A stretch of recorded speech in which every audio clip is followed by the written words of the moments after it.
नमस्कार, मेरा नाम है आशीष जायसवाल और पिछले वीडियोस में हम लोग जो है लगभग 4-5 वीडियो बना चुके हैं, जिसमें हमने कवर किया था नवीन राज्यों का उदय। नवीन राज्यों के उदय में अ, कई सारी चीज़ें पढ़ी। बंगाल पढ़ा, उसके बाद हम लोगों ने जो है पंजाब पढ़ा। पंजाब के बाद हम लोगों ने पढ़ा कर्नाटक। कर्नाटक के बाद केरल। केरल के बाद अवध भी पढ़ा। ये सारी पढ़ने के बाद अब जो हैं हम कुछ बेसिक चीज़ों पे बात करेंगे, जो कि बीच की कुछ चीज़ें हैं।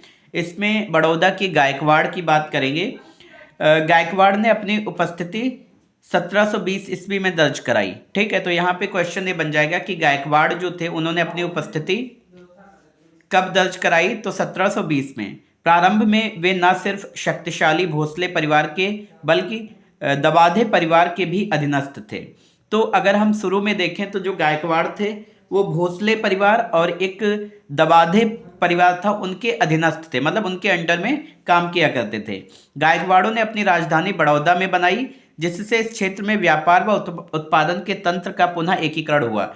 तो गायकवाड़ की राजधानी क्या थी? बड़ौदा। 3-4 क्वेश्चन बन जाएंगे कि गायकवाड़ ने अपनी उपस्थिति कब दर्ज कराई? 1720 में। गायकवाड़ की राजधानी क्या थी? बड़ौदा थी। ठीक है, गायकवाड़ पहले किसके अधीनस्थ थे? तो भोसले और दबाधे के।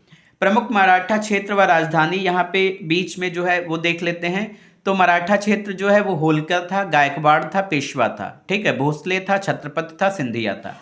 तो होलकर की राजधानी क्या थी? इंदौर। गायकवाड़ की कौन थी? बड़ौदा। पेशवा की कौन थी? पुणे। भोसले की कौन थी? नागपुर। छत्रपति की कौन थी? सतारा। सिंधिया की कौन थी? ग्वालियर। अब कई बार ऐसे राजधानियां याद नहीं होती, हम क्वेश्चंस बना लेते हैं। क्वेश्चन ये बना लेते हैं कि होलकर की राजधानी क्या थी?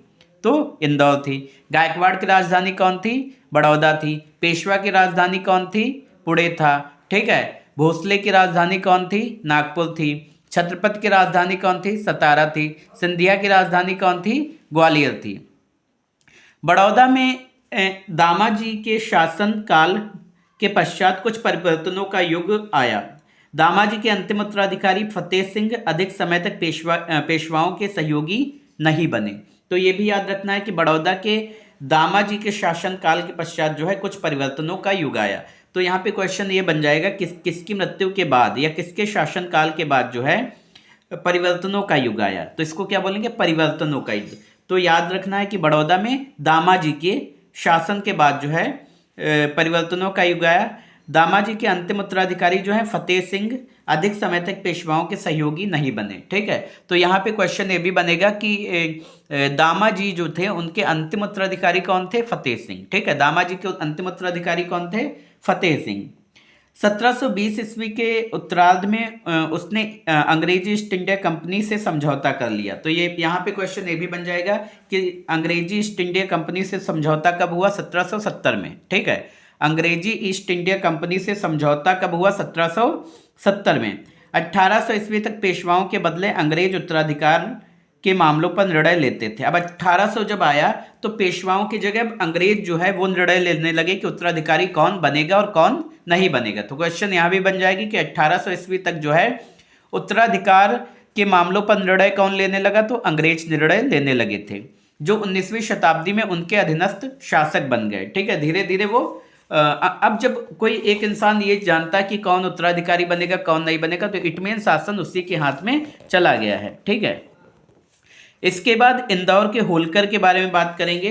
तो मल्हार राव ने इंदौर में स्वयं की सत्ता स्थापित की, जहां उसके उत्तराधिकारी ने मुख्य व्यापार मार्गों और बुरहानपुर के प्रमुख व्यापारिक केंद्रों पर नियंत्रण स्थापित किया था। तो मल्हार राव ने जो है इंदौर में सत्ता स्थापित की थी। तो यहाँ पे क्वेश्चन ये भी बन जाएगा कि इंदौर में सत्ता किसने स्थापित की थी? तो मल्हार राव ने। ठीक है, और उसके उत्तराधिकारियों ने क्या किया कि व्यापार मार्गों, मुख्य व्यापार मार्गों और बुरहानपुर के प्रमुख व्यापारिक केंद्रों पर जो है नियंत्रण कर लिया।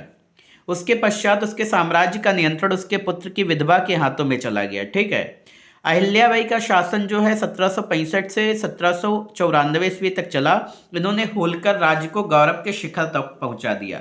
तो यहाँ पे क्वेश्चन बन जाएगा कि अहिल्याबाई का शासन जो है वो कब से कब तक रहा, तो 1765 से 1794 तक, 1765 से 1794 तक। तो यहाँ पे क्वेश्चन फिर बन जाएगा कि अहिल्याबाई का शासन जो है वो कब से कब तक रहा। ग्वालियर के सिंधिया की बात करें तो सिंधिया वंश ने उत्तर भारत की राजनीति में अपना स्थान पानीपत के तृतीय युद्ध के बाद के दशक में बनाया। तो ग्वालियर के सिंधिया हैं, ग्वालियर के सिंधिया वंश जो हैं इनका राजनीति में स्थान कब आया, जब पानीपत का तृतीय युद्ध आया उसके बाद इनका जलवा कायम हो गया। कहते हैं कि ये जो हैं इनके बारे में एक और इस बात का पुष्टि नहीं करते हम, लेकिन ये कहा जाता है कि ये जो है अंग्रेजों के साथ मिले हुए थे। ठीक है, इन्होंने जब अंग्रेजों को अपनी सेना दी थी लड़ने के लिए, ऐसी बहुत सी बातें आती हैं। तो इसके बाद क्या, होलकर की भांति सिंधिया मुख्य रूप से मध्य भारत में केंद्रित थे। पहले उज्जैन एवं 18वीं शताब्दी के उत्तरार्ध के बाद ग्वालियर में महादजी सिंधिया के लंबे शासनकाल के दौरान यह वंश संगठित हुआ। यहाँ पर दो तीन चीज़ें बन जाएंगी कि सिंधिया वंश जो है कब राजनीति में आया, तो 1761 ईस्वी के बाद। ठीक है, 1761 ईस्वी के बाद, या आप कह सकते हैं कि पानीपत के तृतीय युद्ध के बाद। होलकर की भांति जो है सिंधिया मुख्य रूप से मध्य भारत में केंद्रित थे। ठीक है, होलकर की तरह सिंधिया भी कहाँ केंद्रित थे, मध्य भारत में। इसके अलावा जो है पहले जो है ये लोग उज्जैन में, पहले कहाँ, उज्जैन में, उसके बाद जो है ग्वालियर में महादजी सिंधिया के लंबे शासनकाल के दौरान यह वंश संगठित हुआ। ठीक है, इसके बाद महादजी कुशल व नव परिवर्तनकारी सैन्य प्रशासक सिद्ध हुए। वे उत्तर भारत में अपना साम्राज्य विस्तार करने में सफल रहे, जो अफगान हमलों के उपरांत कमजोर हो गया था। शाह आलम द्वितीय के शासनकाल में उन्होंने अपने हस्तक्षेप द्वारा प्रभाव स्थापित किया। 1780 ईस्वी के मध्य में मुगल बादशाह ने उसे अपने कामकाज का उपशासक नियुक्त किया। तो ये सारी चीज़ें याद रखनी है कि 1780 के मध्य में जो है मुगल बादशाह जो थे उन्होंने अपने कामकाज के लिए उपशासक नियुक्त किया था महादजी सिंधिया को। तो सिंधिया का यही इतिहास है। इसके अलावा मैसूर का हैदर अली जो है टीपू सुल्तान, इनका काफ़ी लंबा इतिहास है, तो इन पर हम बात करेंगे। तो हैदर अली की बात अगर करें तो 18वीं सदी के दौरान जो है भारत में अनेक नए राज्यों का उदय हुआ। दक्षिण भारत में हैदराबाद के बाद हैदर अली के अधीन जिस सबसे महत्वपूर्ण सत्ता का उदय हुआ वह मैसूर था। ठीक है, तो चिनकलिच खान ने हैदराबाद के बाद जो है हैदर अली के अधीन जिस सबसे महत्वपूर्ण सत्ता का उदय हुआ वह कौन था, मैसूर। ठीक है, तो कुछ इम्पोर्टेंट चीज़ जो है वो आपको बतानी, एक सेकेंड। हाँ, तो हैदराबाद की स्थापना जो है चिनकलिच खान ने की थी। इसके अलावा जो है इसके बाद जो है हैदर अली के अधीन जिस सबसे महत्वपूर्ण सत्ता का उदय हुआ वह था मैसूर। 18वीं सदी के शुरू में जो है नंजाराम जो है राजस्व तथा वित्त के अधीक्षक थे। और इसमें जो है एक तो नंजाराम थे और दूसरे जो है देवराज थे। ये दो मुख्य मंत्री थे। नाम के दो मंत्रियों ने मैसूर की शक्ति अपने हाथ में ले ली। और यहाँ से क्या होता है कि वहाँ के एक राजा थे चिक्का कृष्णराज जो हैं, चिक्का कृष्णराज को ये लोग अपनी कठपुतली बना लेते हैं। ठीक है, तो यहाँ पे ये याद रखना है कि 18वीं सदी के शुरू में कौन थे, नंजाराम एक थे और एक देवराज थे। ठीक है, नंजाराम जो थे वो राजस्व और वित्त के अधीन थे और दूसरे जो देवराज थे वो मुख्य सेनापति थे। और नाम के दोनों ये मैसूर के मंत्री थे। ठीक है, मंत्रियों ने मैसूर की शक्ति को जो है अपने हाथों में ले लेते हैं। तो यहाँ पे याद रखना है कि 18वीं सदी के शुरू में जो नंजाराम है और देवराज हैं, ये दोनों जो मंत्री होते हैं ये सत्ता को अपने हाथों में ले लेते हैं। वहाँ के राजा एक थे चिक्का कृष्णराज। ठीक है, वो राजा को ही अपनी कठपुतली बना लेते हैं, यहाँ पे ये याद रखना है। हैदर अली का जन्म अगर देखें तो 1721 ईस्वी में जो है एक अत्यंत सामान्य परिवार में हुआ था, जिसने अपना जीवन जो है मैसूर की सेना में साधारण अधिकारी अधिकारी के रूप में शुरू किया था, लेकिन क्या लेना है बल्ब रखा है कि नीचे हमें देखो रखा है। तो यहाँ पर जो है हैदर अली का जन्म जो है 1721 में जो है एक अत्यंत सामान्य परिवार में हुआ था, जिसने अपना जीवन मैसूर की सेना में साधारण अधिकारी के रूप में शुरू किया था। तो यहाँ पे बहुत सारी चीज़ें क्वेश्चन बन सकते हैं। पहला क्वेश्चन तो यही बनेगा कि 18वीं सदी के शुरू में जो है कौन कौन जो मंत्री थे जिन्होंने मैसूर को अपने हाथों में ले लिया था। तो पहले थे नंजाराम और दूसरे मंत्री जो थे वो थे देवराज, और यहाँ के राजा कौन थे? तो राजा थे चिक्का कृष्णराज। ठीक है, तो दोनों चीज़ें याद रखनी है। राजा जो थे वो चिक्का कृष्णराज थे। हैदर अली का जन्म कब हुआ था? 1721 में हुआ था। उसने अपने जीवन की शुरुआत कैसे की थी? साधारण अधिकारी के रूप में की थी। हैदर अली जो है शिक्षित नहीं था, लेकिन बहुत ही कुशाग्र बुद्धि और प्रतिभा का धनी था, मतलब स्किल्ड व्यक्ति था। और इसके अलावा जो है बौद्धिक तौर पर हम कह सकते हैं इंटेलिजेंट व्यक्ति था, परिश्रमी था, लगनशील था, साहसी था, दृढ़ निश्चयी था। तो ये तो सारी चीज़ें थी, मीन्स हार्ड वर्किंग था। ठीक है।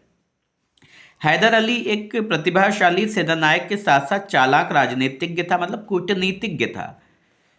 और वर्ष 1755 में डिंडीगुल में हैदर अली ने एक आधुनिक शस्त्रागार स्थापित किया था। इसमें उसने फ्रांसीसी विशेषज्ञों की मदद ली थी। ठीक है, ठीक है। तो आधुनिक शस्त्रागार स्थापित किया था। तो ये जो आंग्ल मैसूर संघर्ष हुआ इसको थोड़ा पढ़ लेते हैं। ठीक है, तो इसमें क्या है कि प्रथम आंग्ल मैसूर जो है वो 1767 से 69 के बीच में हुआ। ठीक है, 1769 टू 1767 टू 1769 के बीच में। मैसूर के शासक थे हैदर अली और बंगाल का गवर्नर था लॉर्ड वेरलेस्ट। ठीक है, तो बंगाल का जो गवर्नर था लॉर्ड वेरलेस्ट और मैसूर का जो शासक था हैदर अली था। संधि यहाँ होती मद्रास की संधि होती है। इसमें होता क्या है कि हैदर अली दक्षिण भारत का प्रथम शासक था जो अंग्रेजों से पराजित नहीं हुआ था। ठीक है, और ये अंग्रेजों को हराया या नहीं हराया, लेकिन अंग्रेजों से ये पराजित नहीं हुआ। द्वितीय आंग्ल मैसूर होता है 1780 से 1784, 1780 से 1784 के बीच में होता है। और बंगाल का गवर्नर जो होता है वो वॉरेन हेस्टिंग होता है। यहाँ पे संधि जो होती है वो मंगलोर की संधि होती है। 1784 में मंगलोर की संधि होती है। हैदर अली की मृत्यु के बाद जो है टीपू सुल्तान जो है ये यहाँ का राजा बनता है या नेतृत्व करता है। तृतीय आंग्ल मैसूर जो है 1790 से 1792 के बीच में होता है। मैसूर का शासक जो होता है वो टीपू सुल्तान होता है। बंगाल का जो गवर्नर होता है वो लॉर्ड कॉर्नवालिस होता है। श्रीरंगपट्टनम की संधि होती है। टीपू सुल्तान की स्थिति कमज़ोर हो जाती है।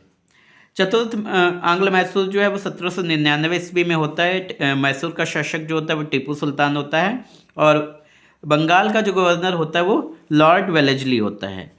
मैसूर सहायक संधि होती है। यहाँ पे टीपू सुल्तान की मृत्यु हो जाती है और पुनः जो है मैसूर में वांडियार वंश की स्थापना अंग्रेजों ने वांडियार वंश के शासक से सहायक संधि करके कर दी जाती है। तो इतना आसान नहीं है ये याद होना, तो इसको याद करने के लिए 4, 5, 10, 20, 50 जितने भी क्वेश्चन बन सके बना सकते हो। तो पहला क्वेश्चन यही बनेगा कि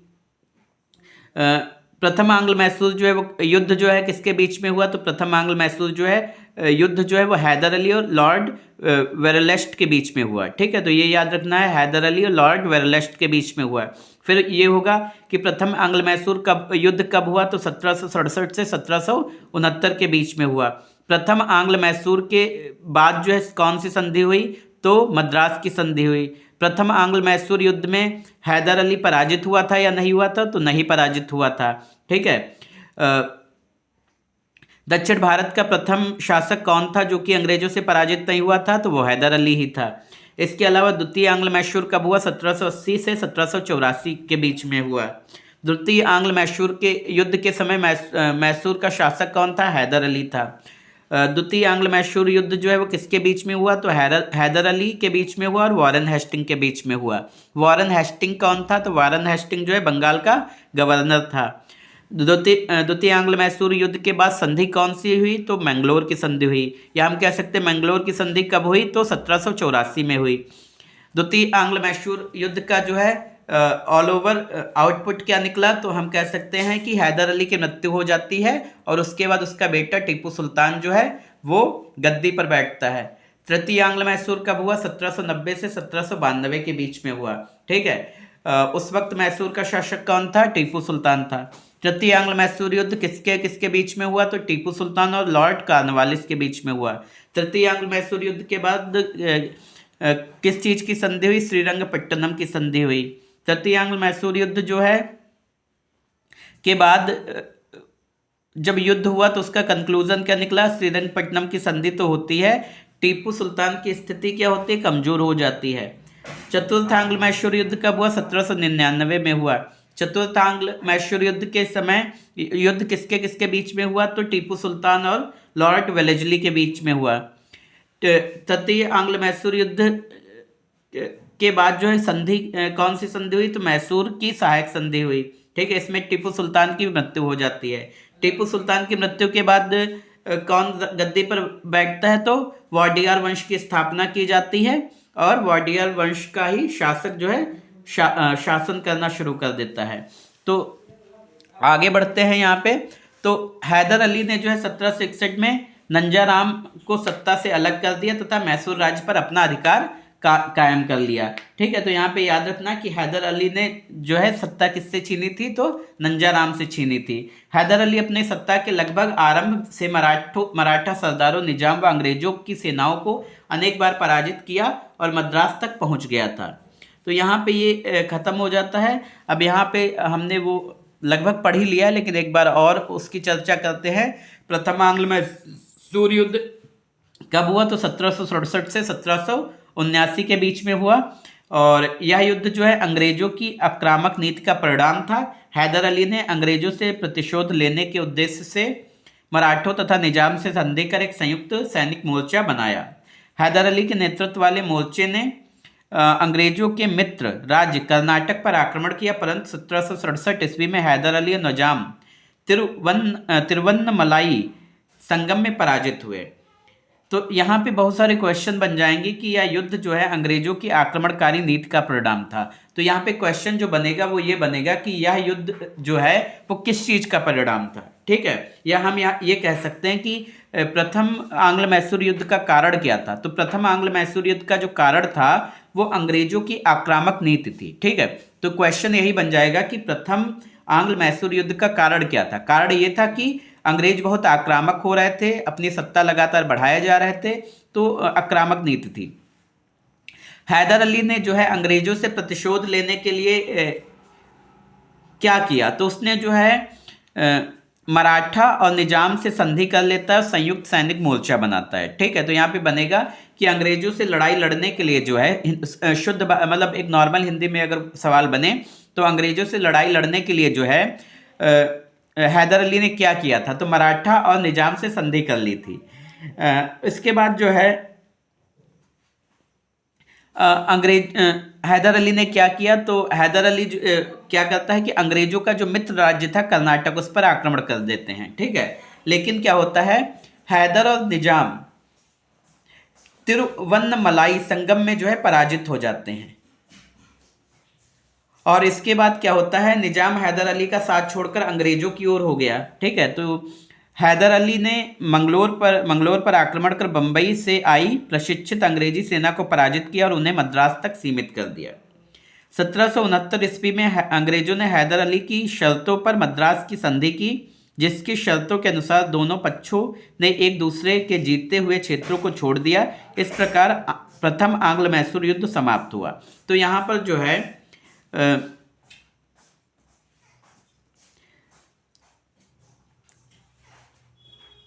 क्वेश्चन ये बन जाएगा कि अंग्रेजों ने हैदर अली की शर्तों पर कौन सी संधि की? दोबारा सुनिए, अंग्रेजों ने हैदर अली की शर्तों पर कौन सी संधि की? तो मद्रास की संधि की। ठीक है, और यहाँ पे क्वेश्चन ये भी बनेगा कि अंग्रेजों ने मद्रास की संधि कब की? तो 1769 में, जिसकी शर्तों के अनुसार दोनों पक्षों ने एक दूसरे के जीते हुए क्षेत्रों को छोड़ दिया। इस प्रकार प्रथम आंग्ल मैसूर युद्ध समाप्त हुआ।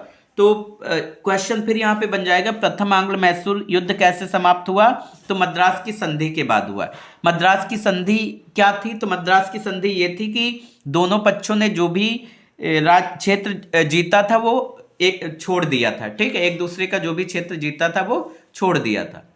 यहाँ पे द्वितीय आंग्ल मैसूर की बात, युद्ध की बात करें तो 1780 से 1784 के बीच में द्वितीय आंग्ल मैसूर युद्ध हुआ। तो ये क्वेश्चन फिर बन जाएगा कि द्वितीय आंग्ल मैसूर युद्ध कब हुआ? 1780 से 1784 में।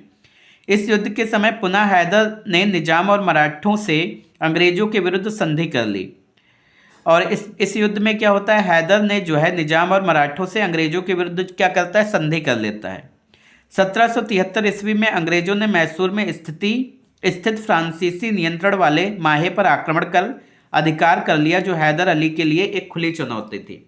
तो यहाँ पर जो है क्या कह रहा है, क्वेश्चन बनेगा कि द्वितीय आंग्ल मैसूर युद्ध में क्या हुआ? तो द्वितीय आंग्ल मैसूर युद्ध में हैदर अली क्या दोबारा से निजाम और मराठों से अंग्रेजों के विरुद्ध संधि करता है। 1773 में अंग्रेज जो है वो मैसूर में स्थित फ्रांसीसी नियंत्रण वाले माहे पर आक्रमण कर देते हैं और उस पर अधिकार कर लेते हैं।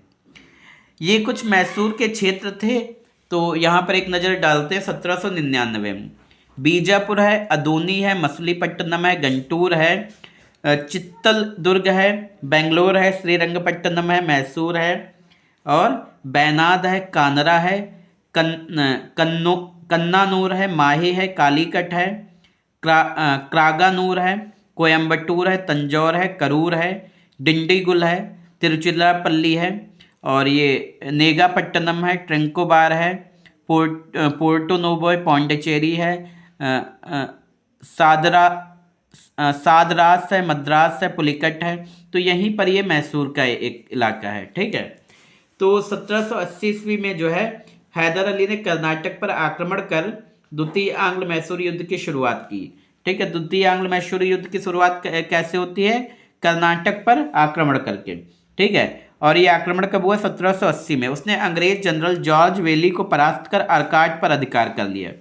तो जब कर्नाटक पर आक्रमण होता है तो जो क्या नाम है इसका, देखो, हैदर अली जो है किसको पराजित करता है? तो जॉर्ज वैली को पराजित करता है और अर्काट पर जो है अधिकार कर लेता है। 1781 में हैदर अली का सामना जो है अंग्रेज जनरल आयरकोट से होता है, ठीक है। तो फिर क्वेश्चन बन जाएगा 1780 में जो है हैदर अली ने किस अंग्रेज जनरल को पराजित किया था? तो जॉर्ज वैली को पराजित किया था। क्वेश्चन फिर बन जाएगा कि जॉर्ज वैली को पराजित करने के बाद जो है हैदर अली ने किस पर अधिकार कर लिया था? तो अर्काट पर अधिकार कर लिया था। 1781 ईस्वी में हैदर अली का सामना किस जनरल से होता है? तो अंग्रेज जनरल आयरकोट से होता है, जिससे वॉरेन हेस्टिंग ने हैदर अली के विरुद्ध भेजा था, ठीक है। तो यहाँ पे क्वेश्चन बनेगा कि आयरकोट को किसने भेजा था? तो वॉरेन हेस्टिंग ने भेजा था। किसके विरुद्ध भेजा था? तो हैदर अली के विरुद्ध भेजा था। आयरकोट ने पोर्टो नोवा के युद्ध में जो है हैदर अली को परास्त अवश्य किया, लेकिन इसका उसे कोई तत्कालिक लाभ नहीं मिला, ठीक है। तो यहाँ पर जो है पोर्टो नोवा के युद्ध में जो है हैदर अली को इसने परास्त किया था, लेकिन इसका कोई तुरंत का लाभ नहीं मिला। और 1782 में जो है हैदर अली एक बार पुनः अंग्रेजी सेना को पराजित करने में सफल रहा। 1782 में जो हैदर अली है वो फिर से अंग्रेजी सेना को पराजित कर देता है, लेकिन युद्ध क्षेत्र में घायल हो जाने के कारण जो है 7 दिसंबर 1782 को जो है हैदर अली की मृत्यु हो जाती है। तो हैदर अली कभी अंग्रेजों से हारा नहीं, ठीक है। तो याद रखना है कि हैदर अली की मृत्यु कब होती है? 1782 में 7 दिसंबर 1782 को इसकी मृत्यु हो जाती है। मृत्यु कैसे होती है? युद्ध में घायल हो जाने के कारण।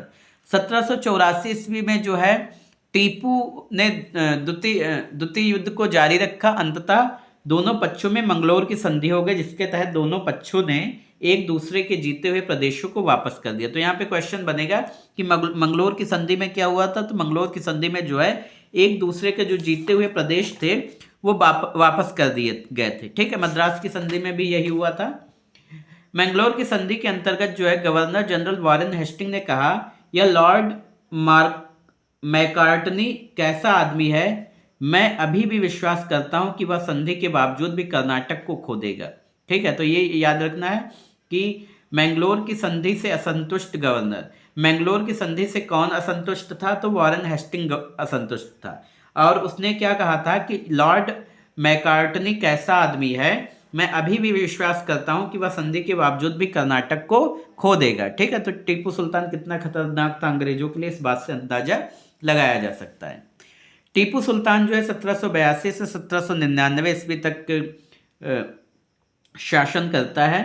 टीपू सुल्तान 1782 ईस्वी में अपने पिता हैदर अली की मृत्यु के बाद जो है मैसूर की राजगद्दी पर बैठा था। तो पहला क्वेश्चन यही बन जाएगा कि टीपू सुल्तान कौन था। तो पहली चीज़ तो वो हैदर अली का बेटा था, और हम कह सकते हैं मैसूर का शासक भी था। मैसूर का शासक कब बनता है, वो ये भी सवाल बन सकता है। तो 1782 में ये मैसूर का शासक बनता है। राजनीतिक दूरदर्शिता में अपने पिता हैदर अली के समकक्ष ठहरता था, मतलब टेक्निकल आदमी था। इसने कहते हैं कि फ्रांसीसियों से भी मदद मांगी थी। टीपू सुल्तान एक पढ़ा लिखा योग्य शासक था। इसे अरबी, फारसी, उर्दू एवं कन्नड़ भाषाओं का भी ज्ञान था। इसने अपने नवीन प्रयोग के अंतर्गत नई मुद्रा, नई माप तौल की इकाई और नवीन संवत को प्रारंभ कराया था। तो इस बात से अंदाजा लगाया जा सकता है कि एक योग्य व्यक्ति था। टीपू सुल्तान जटिल चरित्र वाला और नए विचारों को ढूंढ निकालने वाला व्यक्ति था। थोड़ा मॉडर्नाइज भी था, चीज़ों को समझने की कोशिश करता था। कुछ वर्ष पूर्व श्रृंगेरी पत्रों से पता चलता है कि जब 1719 में मराठा आक्रमणों से श्रृंगेरी के मंदिर का भाग टूट गया, तो श्रृंगेरी के मुख्य पुरोहित को की प्रार्थना पर टीपू सुल्तान ने मंदिर की मरम्मत के लिए शारदा देवी की मंदिर की स्थापना के लिए धन दिया था। तो यहाँ बहुत सारे क्वेश्चन बन जाएंगे अगर आप बताते हैं। ठीक है, तो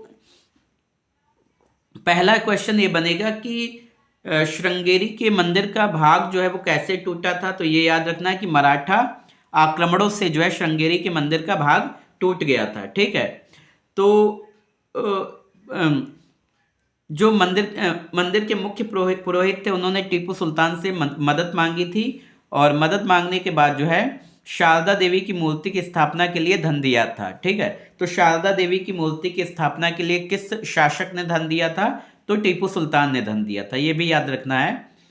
और ये पता चलता है श्रृंगेरी पत्रों से। ठीक है, 1719 ईस्वी में सुल्तान ने श्रीरंगपट्टनम के दुर्ग में स्थित श्री रंगनाथ नरसिंह, जिसका गंगाधरेश्वर के मंदिर की पूजा में कभी हस्तक्षेप नहीं किया। ठीक है, तो ये भी याद रखना है कि सुल्तान ने श्रीरंगपट्टनम के दुर्ग में स्थित श्री रंगनाथ नरसिंह की पूजा में कभी हस्तक्षेप नहीं किया। टीपू सुल्तान ने फ्रांसीसी क्रांति में गहरी दिलचस्पी थी। उसने श्रीरंगपट्टनम में स्वतंत्रता का वृक्ष लगाया और जैकोबिन क्लब का सदस्य बन गया। तो ये भी याद रखना है कि टीपू सुल्तान ने जो है एक स्वतंत्रता का वृक्ष लगाया था और जैकोबिन क्लब का सदस्य भी था। टीपू सुल्तान ने जागीर देने की प्रथा को समाप्त कर राज्य की आय बढ़ाने की प्रयास किया तथा 1/3 हिस्सा तक भू राजस्व के रूप में लेता था। टीपू सुल्तान की यह अत्यंत प्रिय उक्ति थी कि एक शेर की तरह एक दिन जीना बेहतर है, लेकिन भेड़ की तरह लंबी जिंदगी जीना अच्छा नहीं है। ठीक है, तो ये कई बार इम्पोर्टेंट हो जाता है कि याद रखना है कि टीपू सुल्तान की एक अत्यंत प्रिय उक्ति थी कि एक शेर की तरह एक दिन जीना बेहतर है, लेकिन भेड़ की तरह लंबी जिंदगी जीना अच्छा नहीं है। तृतीय आंग्ल मैसूर युद्ध अगर देखें तो तृतीय आंग्ल मैसूर युद्ध जो है वो 1790 से 1791 ईस्वी में होता है। टीपू सुल्तान के समय लड़े गए तृतीय आंग्ल मैसूर युद्ध का कारण जो है अंग्रेजों के ने सुल्तान के ऊपर इस आरोप को लगा कर तैयार किया कि उसने फ्रांसीसियों से अंग्रेजों के विरुद्ध गुप्त समझौता किया है तथा त्रावणकोर पर उसने आक्रमण किया है। तो यहाँ पर देखिए हर एक लाइन में जो है हम कह सकते हैं कि क्वेश्चन बन सकता है टीपू सुल्तान के समय लड़े गए तृतीय आंग्ल मैसूर युद्ध का कारण क्या था। तो अंग्रेजों ने जो है सुल्तान पर एक आरोप लगाया था। आरोप क्या था ये भी क्वेश्चन पूछा जा सकता है कि उसने फ्रांसीसियों से समझौता किया है। ठीक है, किसके विरुद्ध समझौता किया? अंग्रेजों के विरुद्ध। ठीक है, और अंग्रेजों के विरुद्ध समझौता करके उसने त्रावणकोर पर आक्रमण किया है, ऐसा अंग्रेज कहते थे। अंग्रेजों ने मराठों और निजाम के सहयोग से श्रीरंगपट्टनम पर आक्रमण किया। तो यहाँ पे क्वेश्चन बन जाएगा कि अंग्रेजों ने श्रीरंगपट्टनम पर आक्रमण किसके सहयोग से किया? दोबारा सुन सकते हो, अंग्रेजों ने श्रीरंगपट्टनम पर आक्रमण किसके सहयोग से किया? तो यहाँ पे याद रखना है मराठों और निजाम के बीच में। देखिए याद रखना है कि सब आपस में ही लड़ रहे थे, इतिहास ये बता रहा है कि सब आपस में ही लड़ रहे थे, कि अंग्रेज जो है मराठों की सहायता ले रहे थे और निजाम की सहायता ले रहे थे भारतीय को ही मारने के लिए। तो ये भी याद रखना है। मिडोज के नेतृत्व में टीपू सुल्तान पराजित हुआ। तो क्वेश्चन ये भी बन जाएगा कि किसके नेतृत्व में जो है टीपू सुल्तान पराजित हुआ? तो मिडोज के नेतृत्व में। किसके नेतृत्व में टीपू सुल्तान पराजित हुआ? मिडोज के नेतृत्व में। फरवरी 1792 में तत्कालीन गवर्नर कार्नवालिस ने टीपू सुल्तान के श्रीरंगपट्टनम स्थित किले को घेर उसे संधि के लिए विवश कर दिया।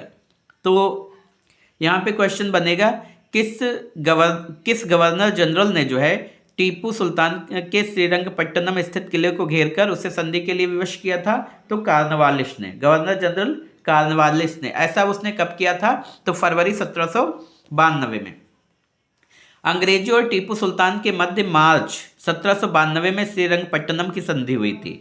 तो यहाँ पे याद रखना है कि श्रीरंगपट्टनम की संधि किसके बीच में हुई थी? तो अंग्रेजों और टीपू सुल्तान के बीच में। श्रीरंगपट्टनम की संधि जो है वो किसके बीच में हुई थी? अंग्रेज और टीपू सुल्तान के बीच में। और इसमें जो है श्रीरंगपट्टनम की संधि कब हुई थी? तो मार्च 1792 में। इसके अलावा संधि की शर्तों के अनुसार टीपू को अपने राज्य का आधा हिस्सा अंग्रेजों और उसके सहयोगियों को देना था तथा युद्ध के हार जाने के रूप में 3 करोड़ रुपए को देना था। तो संधि की शर्तें क्या थी? ये क्वेश्चन पूछा जा सकता है। तो संधि की शर्तें क्या थी? टीपू सुल्तान को अपना आधा राज्य देना है और युद्ध के हार जाने के रूप में 3 करोड़ रुपए देने हैं। ठीक है, तो ये 2 संधियां हुई थी। इसके बाद जो है चतुर्थ आंग्ल मैसूर युद्ध जो है वो 1799 में होता है। इस युद्ध के समय जो है टीपू सुल्तान ने अंग्रेजों से सामना करने के लिए अंतर्राष्ट्रीय सहयोग लेने की दिशा में प्रयास किया। उसने नेपोलियन बोनापार्ट से पत्र व्यवहार किया था, मतलब उसने नेपोलियन बोनापार्ट से मदद मांगी थी। ठीक है। चतुर्थ युद्ध के समय अंग्रेजों ने निजाम और मराठों से युद्ध में प्राप्त लाभ को 3 बराबर भागों में बांटने की शर्त पर समझौता किया। चतुर्थ आंग्ल मैसूर युद्ध के समय अंग्रेजी सेना को वेलेजली, हैरिस और स्टुअर्ट ने अपना नेतृत्व प्रदान किया। तो यहाँ पे याद रखना है कि चतुर्थ आंग्ल मैसूर युद्ध के समय जो है अंग्रेजी सेना को कौन लीड कर रहा था? तो वेलेजली लीड कर रहा था, हैरिस लीड कर रहा था और स्टुअर्ट लीड कर रहा था। ठीक है, दोबारा याद रखना कि चतुर्थ आंग्ल मैसूर युद्ध के समय वेलेजली की सेना को कौन लीड कर रहा था? तो अंग्रेजी सेना को कौन लीड कर रहा था? तो वेलेजली, हैरिस और स्टुअर्ट। ठीक है, और चतुर्थ युद्ध के समय जो है अंग्रेजों ने निजाम और मराठों से युद्ध में प्राप्त लाभ को 3 बराबर भागों में बांटने की शर्त पर समझौता किया था। ठीक है, और 4 मई 1799 ईस्वी को टीपू सुल्तान संयुक्त अंग्रेजी सेना से बहादुरी से के साथ लड़ता हुआ मारा गया। तो यहाँ पे क्वेश्चन बनेगा कि टीपू सुल्तान की मृत्यु कब हुई थी?